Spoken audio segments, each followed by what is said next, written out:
नमस्कार, आपण पाहताय लोकराज्य न्यूज 24। पाहुयात महत्त्वाची बातमी। पुण्यातून एक धक्कादायक प्रकार समोर आलाय। माजी पोलीस अधिकारी भानुप्रताप बर्गे यांनी एका सुरक्षा रक्षकाला मारहाण केल्याचा व्हिडिओ सध्या सोशल मीडियावर तुफान व्हायरल होतोय। ही घटना रविवारी दुपारी गोखले इन्स्टिट्यूटच्या मुख्य प्रवेशद्वारावर घडली। मिळालेल्या माहितीनुसार भानुप्रताप बर्गे हे आपली गाडी गोखले इन्स्टिट्यूटच्या परिसरात पार्क करण्यासाठी गेले होते।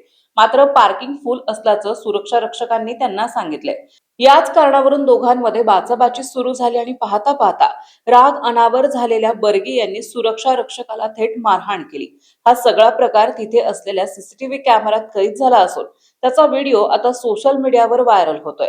विशेष म्हणजे या घटनेनंतर भानुप्रताप बर्गे यांनी स्वतः डेक्कन पोलीस ठाण्यात जाऊन सुरक्षा रक्षकाने त्यांना शिवीगाळ केल्याची तक्रार दाखल केली आहे। दरम्यान या संपूर्ण प्रकरणावर गोखले इन्स्टिट्यूट कडून अद्याप कोणतीही अधिकृत प्रतिक्रिया किंवा स्पष्टीकरण समोर आलेले नाही। महाराष्ट्रातील महत्त्वाच्या आणि ताज्या बातम्या पाहण्यासाठी आजच आमच्या लोकराज्य न्यूज 24 न्यूज चॅनलला YouTube वर सबस्क्राइब करा आणि बेल आयकॉन प्रेस करा।